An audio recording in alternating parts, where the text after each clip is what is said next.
CBN e a Tecnologia, com Gilberto Sudré.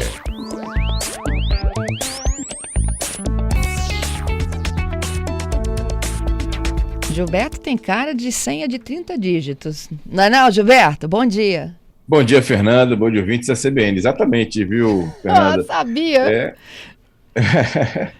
Exatamente, isso aí, né? A ideia, né, do uso das senhas, né, como principal motivo de autenticação dos serviços, na verdade, vem trazer uma série de dores de cabeça para os usuários, viu? Uma pesquisa de uma startup chamada Único, aqui no Brasil, mostrou que 77% das pessoas já gastaram muito tempo com a tecnologia de senha, né?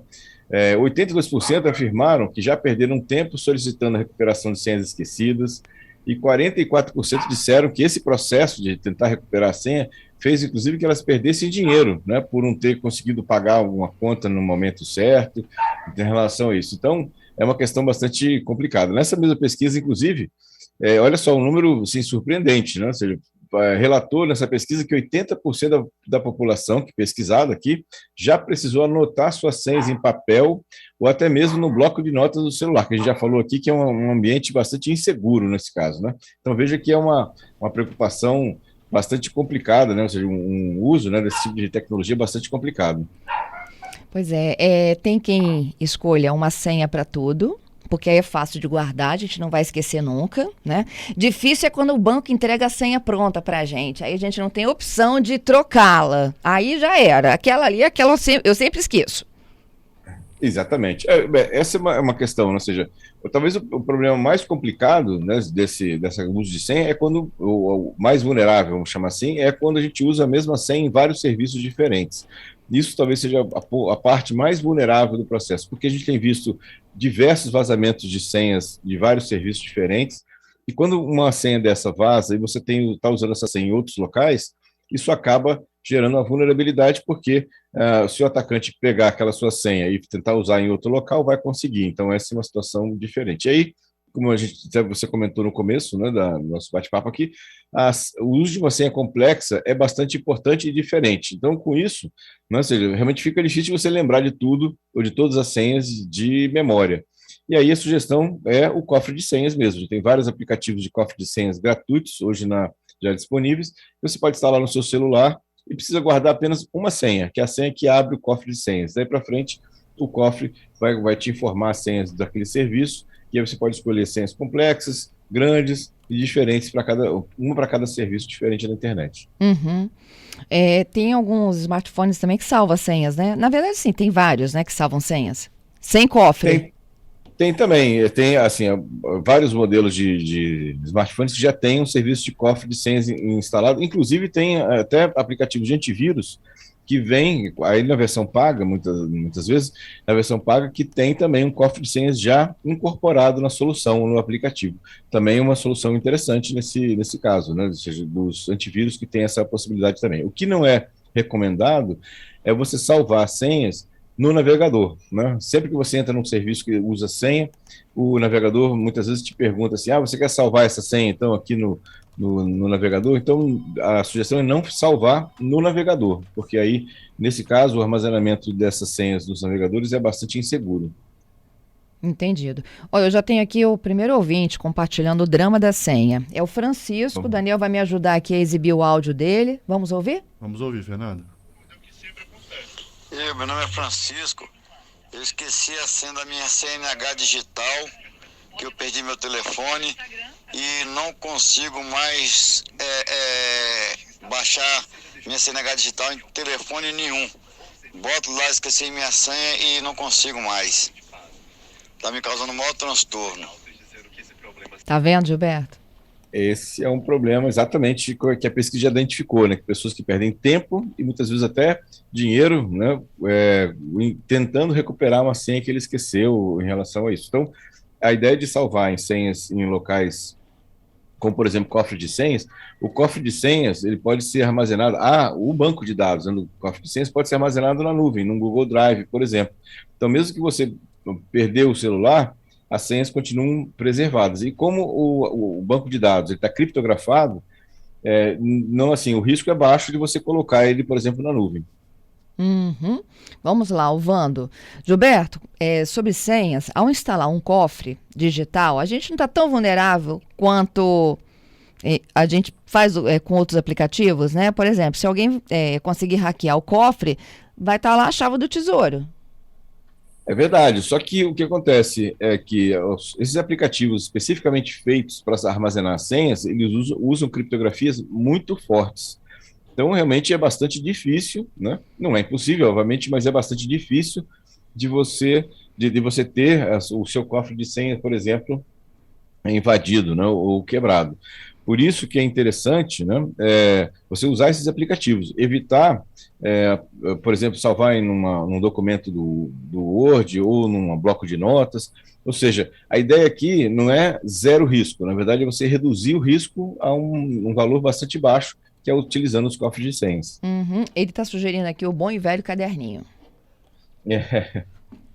Guarda numa gaveta, passa a chave, tá tudo lá. Mas aí se alguém tem acesso ao caderninho, ou se o caderninho é perdido, pronto, né? Você ficou sem senha nenhuma. Para tudo tem risco, né?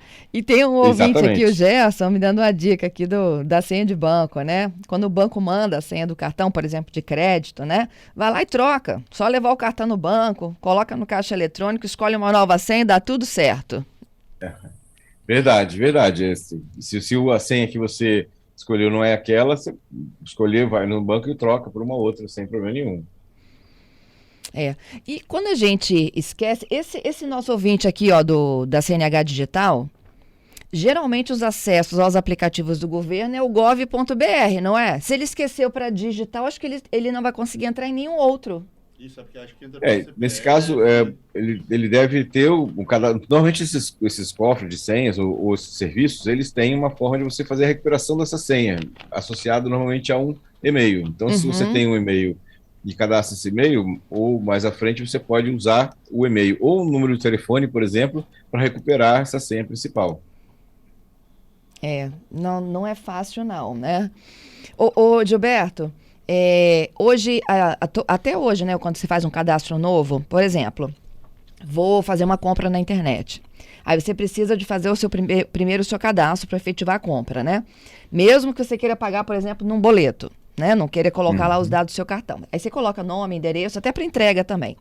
E aí eles exigem uma letra maiúscula e uma letra diferenciada, não é isso?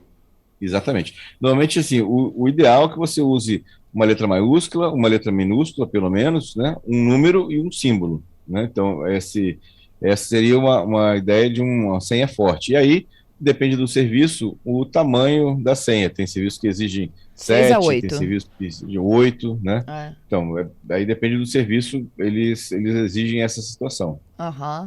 Quais são as senhas mais fáceis de serem descobertas? Normalmente as pessoas usam 1, 2, 3, 4, 5, 6, usam muitas vezes um nome conhecido do filho, da filha, do pai ou da esposa, data de nascimento, placa do carro, número de celular. Isso são senhas bastante simples de serem assim, descobertas, né, pelo atacante. Data de aniversário. Data de aniversário. Nome do pet, apelido, né, que você tem. Time do coração. Pode ser também. também. São as que a gente mais usa, Gilberto.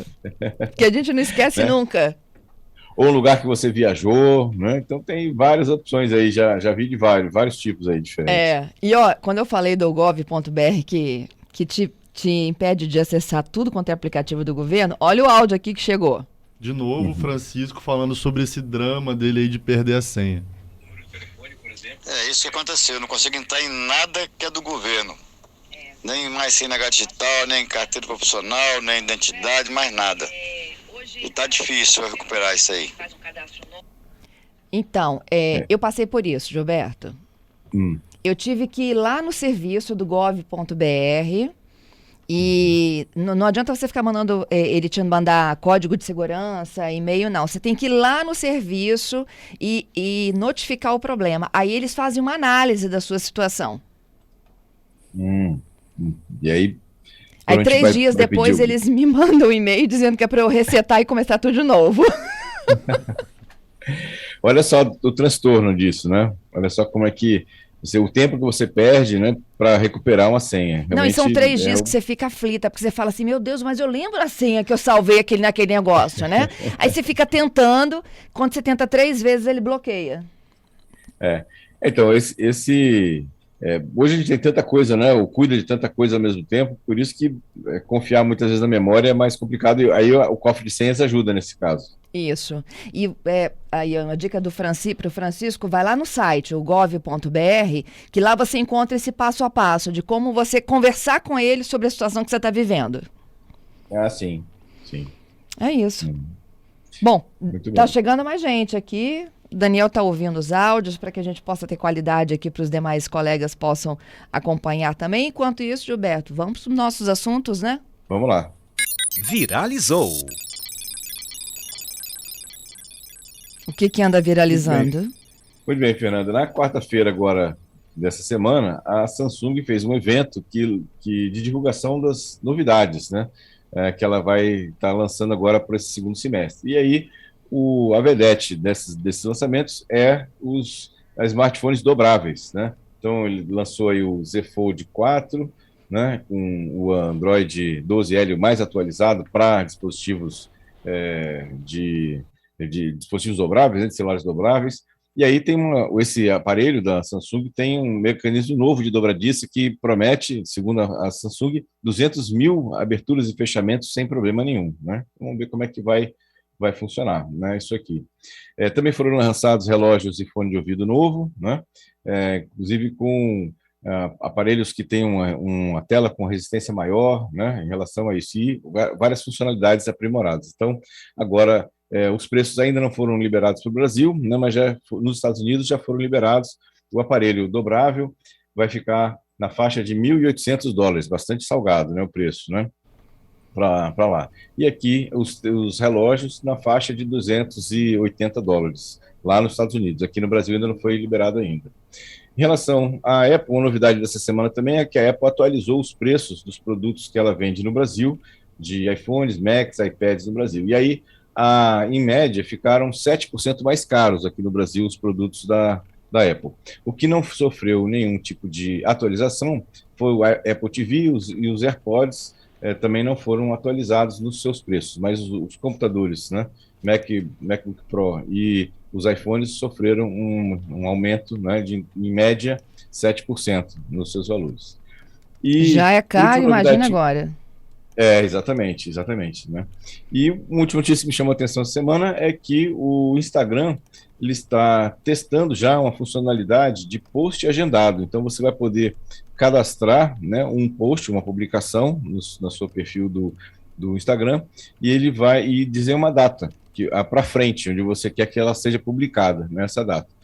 Segundo informações do próprio Instagram, essa antecipação vai ser de no máximo 75 dias. Né? Você pode, então, agendar um post, agendar um post a 75 dias à frente do que você tem. Inicialmente, essas funções elas estão focadas em contas de comerciais, né? Mas isso deve depois chegar até nas contas de uso pessoal também. Né? Uma novidade interessante, muitas pessoas que sabem que a frequência de postagem é importante no Instagram, e aí você, tendo essa função, você já facilita e usa a própria ferramenta. Hoje existem ferramentas externas que fazem isso, né?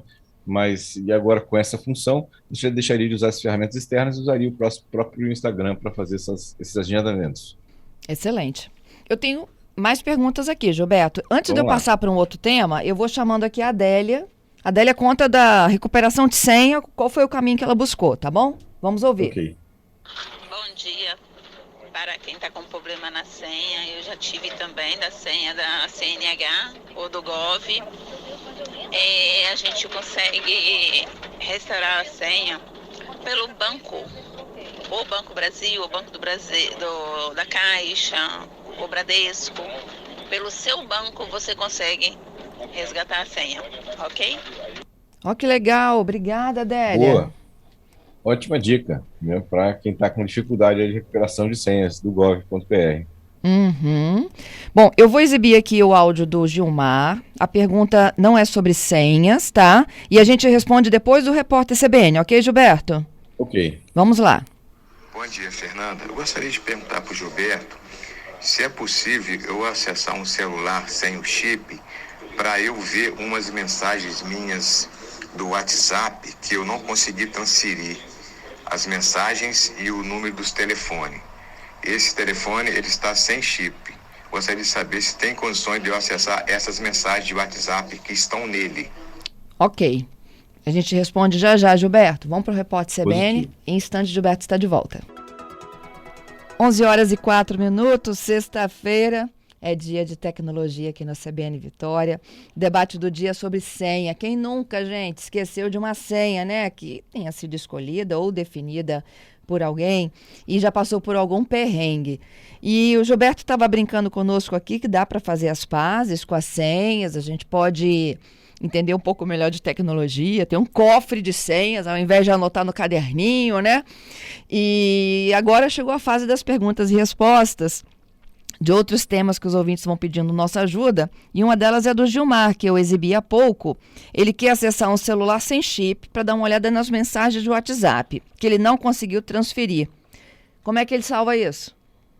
Então, Fernanda, se o Gilmar, né, se o aparelho do Gilmar não for conectado a nenhuma rede, né, uma rede Wi-Fi, o aplicativo continua possibilitando a abertura dele e ele pode consultar as mensagens. Se por acaso ele conectou, o aplicativo, né, que estava instalado nesse celular antigo, identificou que aquela conta foi instalada e configurada num outro aparelho. Então agora ele vai pedir uma autenticação dizendo que a conta já não é mais válida naquele aparelho e vai pedir para que ele acesse no aparelho onde essa conta está habilitada. Então, depende muito de como ele fez essa configuração aí no aparelho antigo que ele tem. Mas, a princípio, se ele não conectou em nenhuma rede depois que ele transferiu a conta para o aparelho novo, ele vai conseguir abrir sim o WhatsApp e ter acesso a essas mensagens antigas. Uhum. Temos o Lando também. Quando a gente falava das mudanças no WhatsApp, as configurações, né? Ele encaminhou uma pergunta sobre caso o telefone seja roubado. Vamos ouvir. Bom dia Gilberto. Bom dia. Tá abaixo, vamos melhorar um pouquinho? Eu não entendi como que a notificação, por exemplo, ela é plausível se você estiver trocando de um aparelho para outro, né? Tá muito ruim, então? Você perdeu o telefone, não tem mais o telefone, foi roubado, por exemplo, e aí você vai tentar trazer o WhatsApp de um aparelho para outro e você não tem como autorizar. Bom, não dá para a gente acompanhar o áudio todo não, mas o Gilberto já recebeu esse áudio, ele vai me ajudar a explicar. Vamos lá, Gilberto. Então, a pergunta do Lando é bem interessante, Fernanda, que ele fala assim, com essa questão dessa nova função que o WhatsApp vai implementar, que quando alguém tentar habilitar sua conta do WhatsApp no outro aparelho, vai chegar para você no seu aparelho uma solicitação de confirmação se essa habilitação desse novo aparelho é realmente você ou não. A pergunta dele é, e se eu perdi o aparelho antigo, né, e eu quero habilitar um aparelho novo nessa situação? Então, Lando, eu fiz algumas pesquisas, inclusive lá no próprio WhatsApp. Como essa função é bastante nova, eles ainda não colocaram todas as informações necessárias para a gente entender exatamente como essa função vai ser implementada. A gente vai ter que esperar um pouquinho para saber exatamente como é que eles estão pensando a situação, mas a sua pergunta e sua colocação é extremamente pertinente, porque se você perdeu o aparelho ou foi roubado, e você vai habilitar a sua conta no aparelho novo, essa solicitação vai para onde, né? Ou vai para o aparelho antigo, mas aí você não tem mais aparelho antigo, como é que você vai habilitar essa conta? Talvez ele tenha uma outra forma de autenticação além dessa, né? Quando você perdeu o aparelho antigo, nesse caso. Ou você tem, por exemplo, se você manteve o número, ele pode usar o seu número de telefone, né, para poder fazer o número mesmo, né, para fazer essa autenticação. Então vamos ver agora como é que eles vão se posicionar em relação a isso. Entendido. O Max, ele fala sobre o aluguel de telefones, né? Ele fala que, por exemplo, se vale a pena ou não, na sua opinião, alugar um iPhone. Ele tem até um preço aqui, ele diz que é R$ 212 por mês. Hoje ele tem um Motorola, que é G9 Power. Diz que ele gostaria de experimentar a tecnologia, então, do iPhone. É interessante ou não? Então, Max, você fazendo uma conta rápida, R$ 212 por mês, dá mais ou menos uns R$ 2.500 por ano, né? Se você imagina que vai ficar 2 anos com esse aparelho, em torno de uns R$ 5.000. Essa conta, ela não deve, o resultado dessa decisão, né, de alugar ou não não é só uma decisão financeira, obviamente, né? Porque se você for olhar pela decisão financeira, talvez você pegar esses R$ 5.000 que você investiria nesses 2 anos, né? Você compraria um bom aparelho hoje com R$ 5.000, né? Então, desculpa. Então é uma decisão que passa além da questão financeira. Se você realmente quer testar uma tecnologia nova, ou um aparelho com interface diferente como o iPhone, talvez valha a pena mesmo você fazer isso. Se for olhar só pela conta do valor, talvez não seja tão interessante, porque no final desses 2 anos você vai ter um aparelho que vai poder vender ou fazer alguma coisa com ele, e no aluguel você não vai ter isso. Então, é uma decisão que não é só financeira, né? É uma decisão também que tem a ver com o seu desejo, né, em relação a esse aparelho novo. Uhum. Bom, por fim, vamos a uma última pergunta que chega, Daniel. Quem é? É o Francisco, Fernanda. Sua pergunta, sua colocação Fernanda, pergunta meu amigo aí, o Sodré, se eu estou querendo comprar um Moto G22, mas parece que esse Moto G22 não tem tecnologia 5G. E aí, é aconselhável trocar? Que meu aparelho está muito ruim, o outro que eu tenho. Um abraço. Francisco de Vitória. Obrigada, Francisco. E aí, Gilberto? Então, o Moto G22, ele é só 4G, ele não é 5G, né? Ele, assim, é um aparelho bom, um aparelho vale em torno dos R$ 1.800 hoje no mercado, né? Esse é o preço dele, mas ele não é 5G, ele é só 4G. Vale a pena comprar ou não? Então, Por causa da chegada aquela do questão. sinal. Se ele não tem necessidade, o 4G já o atende normalmente, não tem necessidade de ele comprar um aparelho, investir um valor maior num 5G para isso. Agora, eu recomendaria ele fazer uma pesquisa também de outros aparelhos dessa mesma faixa de valor, né, de em torno de R$ 1.800, para saber se teria uma outra opção que tivesse 5G, que mais para frente, talvez, daqui a um ano e meio, ele tenha necessidade de uma rede um pouco mais rápida, e aí ele vai sentir falta dessa característica do aparelho. Entendido. Te agradeço, Gilberto, pela participação. Muito obrigada, hein? Obrigado, Fernando, obrigado aos ouvintes pelas muitas participações, e quero deixar um abraço aqui aos papais, né? Domingo é o Dia dos Pais, né? Especialmente o meu pai, né? Um grande abraço para ele e para todos os papais aí que estão nos assistindo, nos ouvindo aqui também na CBN. Um grande abraço a eles. E um parabéns para você também neste domingo, viu? Obrigado, Fernando, obrigado.